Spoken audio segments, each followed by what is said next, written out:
So this is Louie, and this is going to be my Patron video for the month of November, and I'd like to thank those at the $25 level of support, which is Fat Cat, God Emperor Oni-chan, Dale Ritter, the legendary Zoltan, and Winnie C. Thanks for your support, and we'll go right into the video.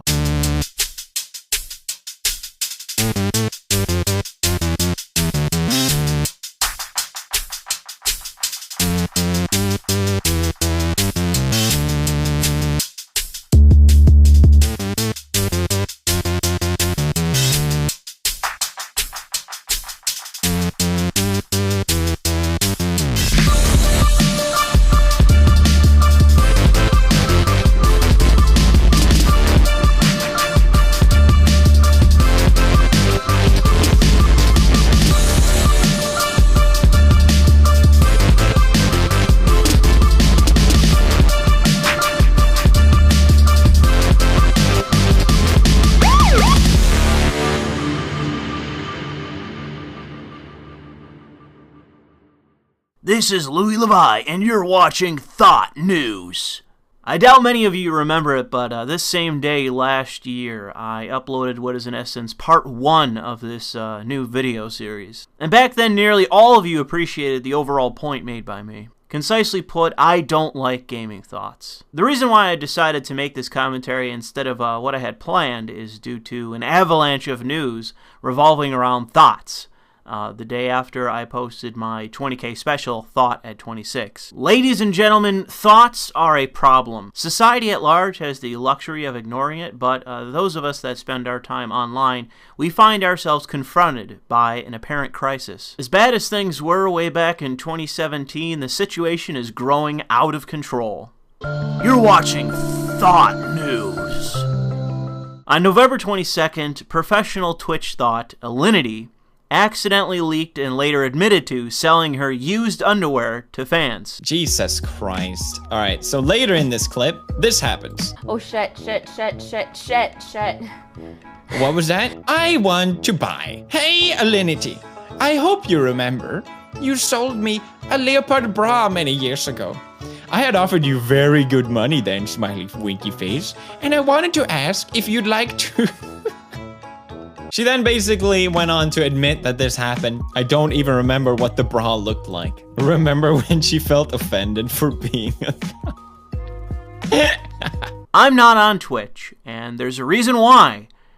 Take a fucking guess what it is. Credit to Keemstar for calling this out and making it such a scandal that even PewDiePie covered it. Twitch thoughts are softcore cam girls and should be segregated away from anything related to gaming. Plenty of websites already exist for beta males to give money to dolled up 5.0s. The only reason I believe so many women like this are on Twitch is access to a market of underage or near underage males with disposable incomes. If these whoas went to the camgirl websites, they would be a dime a dozen. But on Twitch, they are tapping into a market most women like this are moral enough to avoid. Underage boys. You're watching THOT News. On November 23rd, prostitutes that utilize online platforms to sell themselves melted down after a slew of Facebook, 4chan, and other accounts claimed to have been successfully reporting them to the Internal Revenue Service for tax evasion. What's this got to do with the IRS? Oh...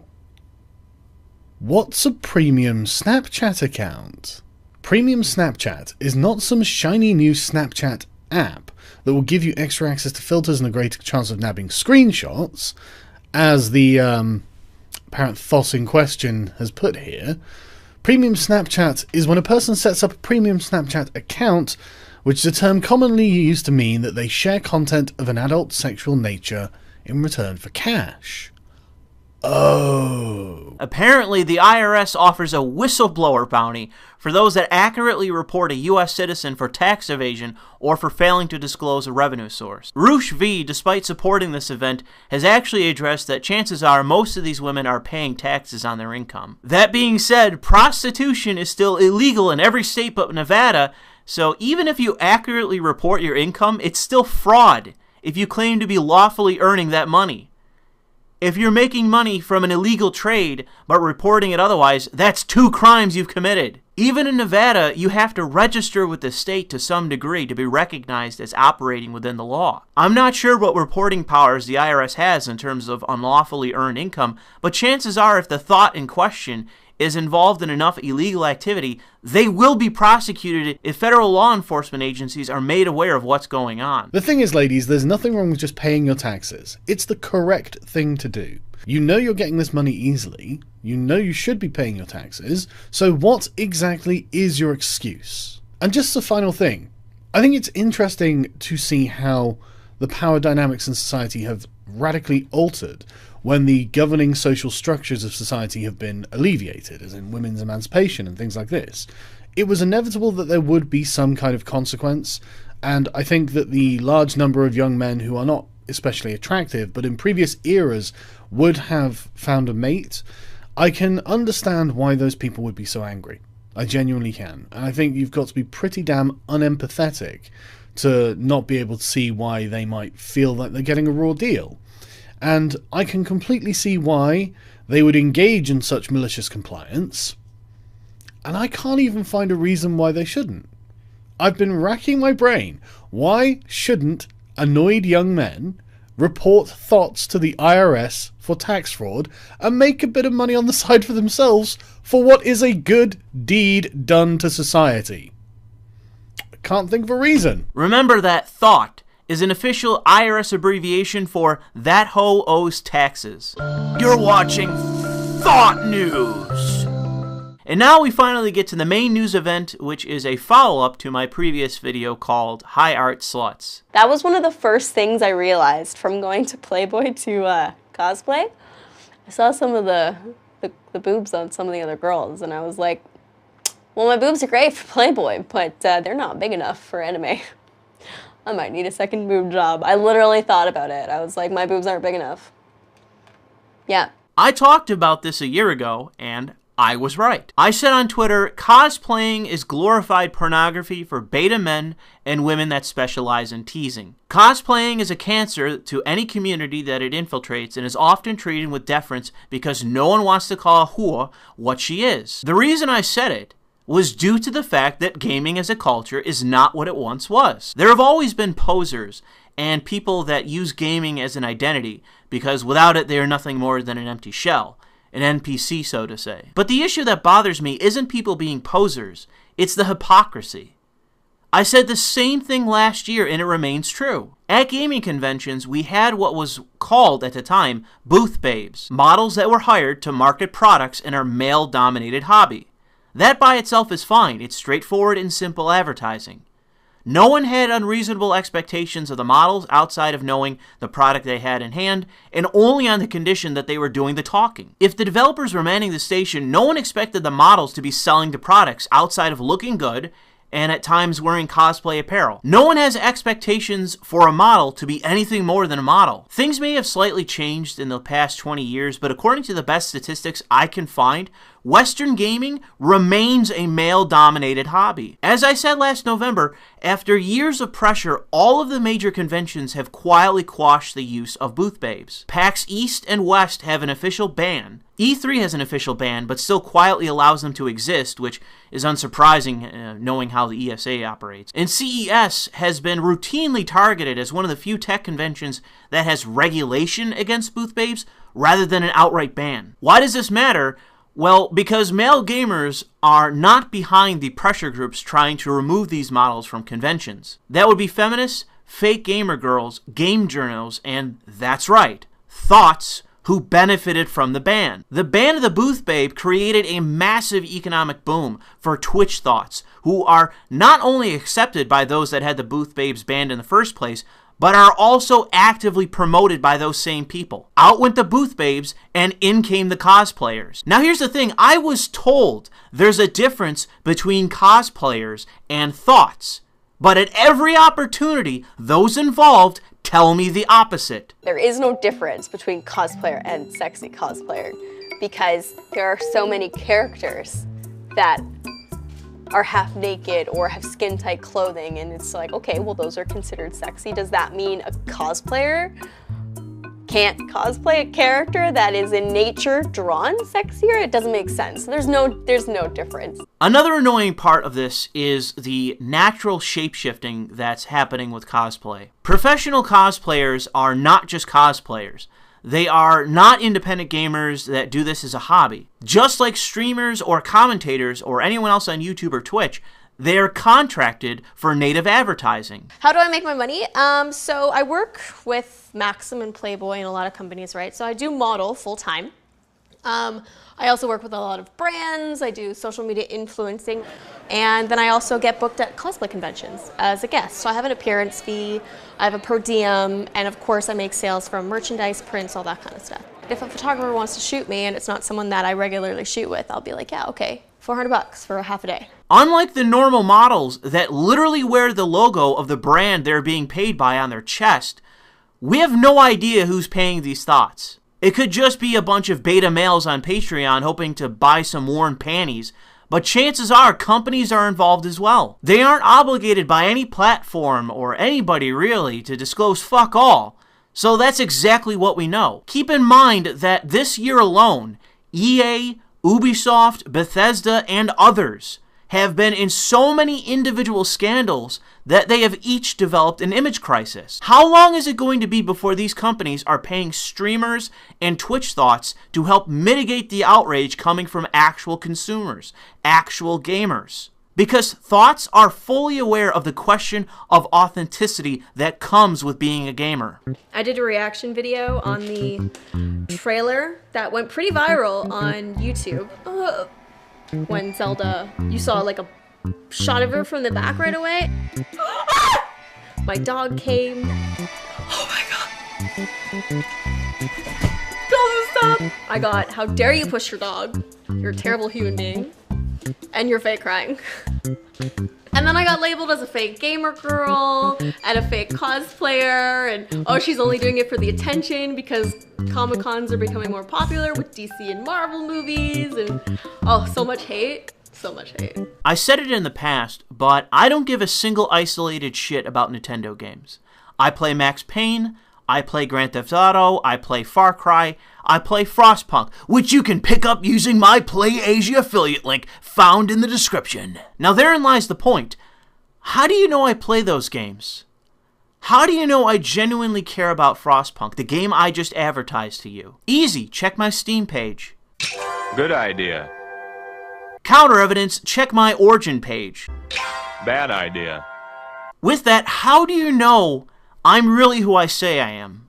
How do you know I'm a gamer? If you've been following me up until now, what you should really ask yourself instead is, why do you care? My answer to that is, despite hating the Western industry as it is now, I'm still just that, a gamer. There's everything that I'm not, and the one thing that I am. To me, it matters, and that's why I care. And I'm far from the only one that does care. This is what makes authenticity an expectation.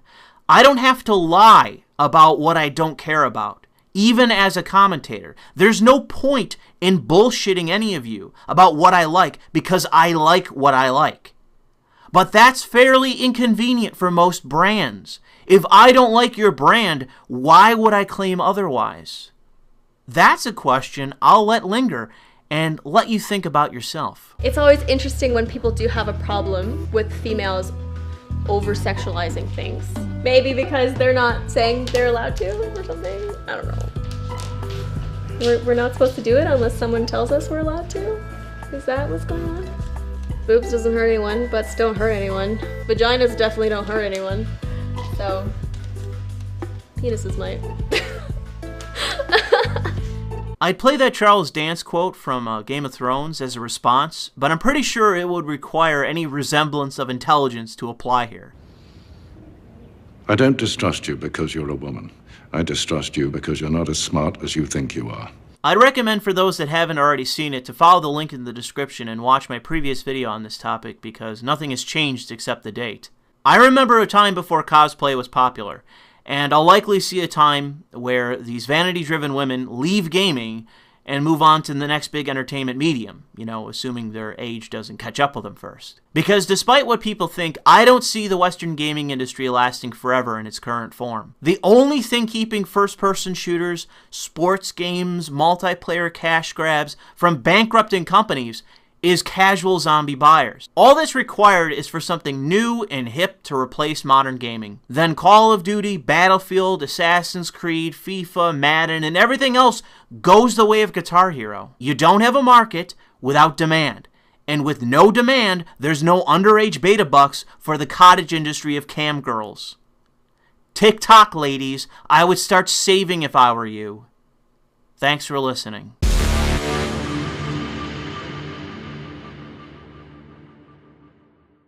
So we're at the end of the video now, and once again, I'd like to thank those that support me at the $25 level on Patreon. That is Fat Cat, God Emperor Oni-chan, Dal Ritter, the legendary Zoltan, and Winnie C. And I'd also like to thank those at the $15 level for support. Well, that is Matt W, Isaac O, Troy H, Snack Pack, Matt D, and Will M.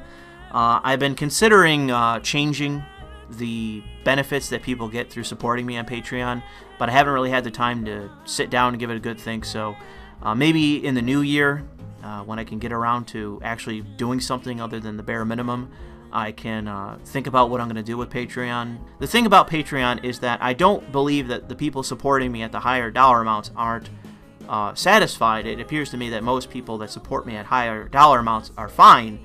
And even the lower ones are fine with what they're getting. It's just about the support more than what they're getting out of it.